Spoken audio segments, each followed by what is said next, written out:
So this is where I'm going to fish today. So as you can see, Scotland's beautiful, especially Loch Lomond here.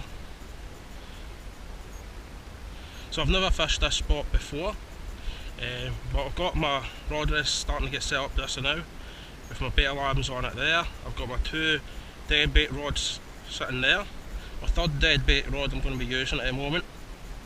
I've got my deeper on it, which is my fish finder, which I'm going to be casting out in it just to kind of get used to find out the depth where I'm going to be fishing. I'm going to stick one rod out to the right, one straight out to the middle, and then one out to the left. I'm going to wade out as far as I can walk and then cast the lines. This is underwater camera called a water wolf. I'm going to be using this as well on the middle rod.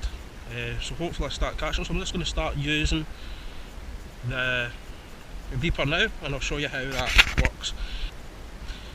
So I've casted the deeper out. It's away out there to my right. As you can see here on my phone, the temperature is 16 Celsius and it's 3.8 metres deep. Just there. So I start reeling. All I've done is cast out. Going to reel in slowly. That's it, reconnected. Start reeling it in. So this lets you see the depth. So it's now at 4 metres just there, right in front of me. So it is quite deep. Ideal depth, and as you can see it starts to come up. So not that far out in front of me. As you can see, it's a sheer drop, wall, straight down. Now I wouldn't have known that if I hadn't had the deeper. So I'll bring this in a wee bit further.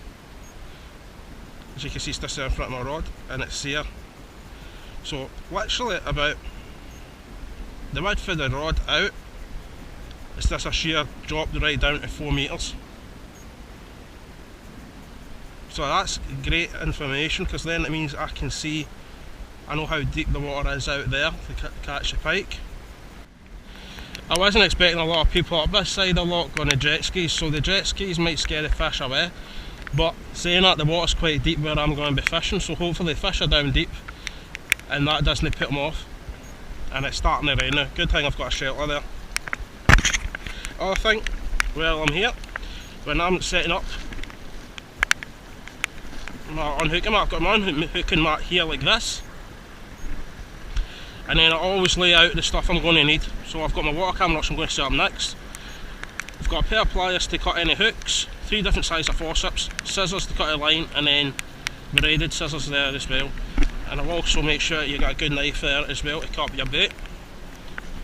So I always lay it open on this sheet so it's easier to see, because if they're lying on the ground or on a stone, look how hard that is to see that. If you're dealing with a big pike, try to unhook it safely, and that's lying on the ground, like that's harder to see. Whereas when it's on this, it makes it easier to see. So when people ask me why I use lamprey as pike for deadbait, look at the blood coming out of that. I'm walking out as far as I can, and then casting that out.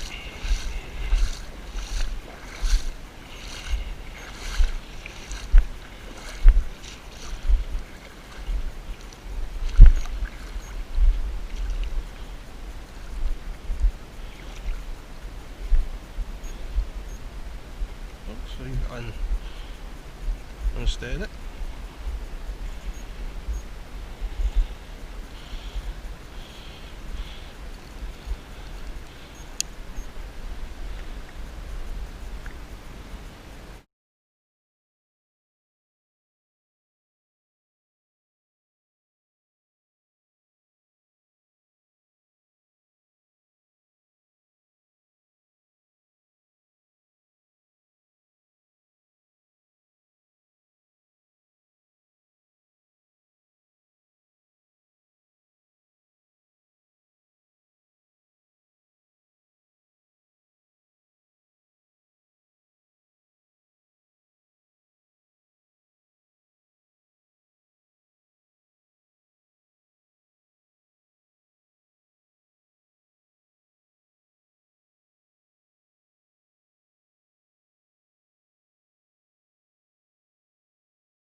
So now it's just a case of sitting back and waiting for a pike. All 3 rods are out, bait alarms are on. Now it's just a case of sitting back and relaxing, and hopefully we'll catch a fish. So what I've done is I've moved my rods that were over there. You can see through the trees I was over there fishing in. There was too much traffic with jet skis coming up and down, boats, tourists coming down, so I've moved over here where it's quieter, but also it's a lot more shallow in here. In there's a wee bay to my right. There's rocks over there. I'm going to head over there later on because I've seen a few trout coming up and jumping out of the water over there, just so we can see that wee small island coming out. So I'm going to go over there later on and spin. But I've moved my 3 dead bait rods over here. I've rebaited them, recast them out.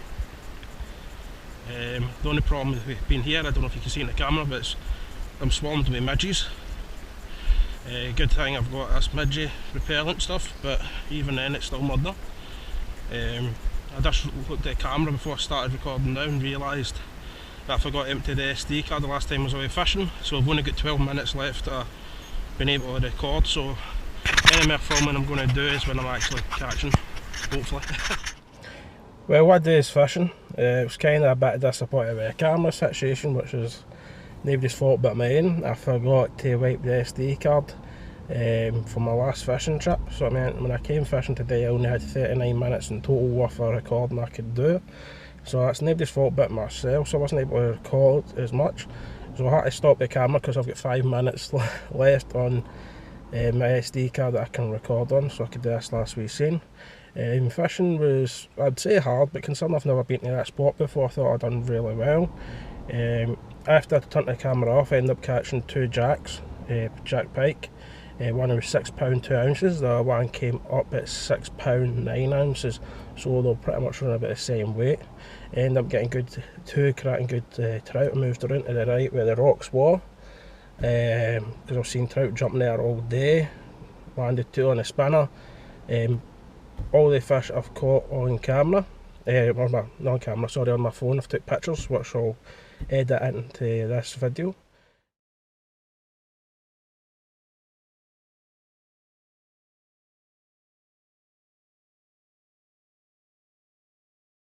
Overall, hope you enjoy this video, and tight lines till next time.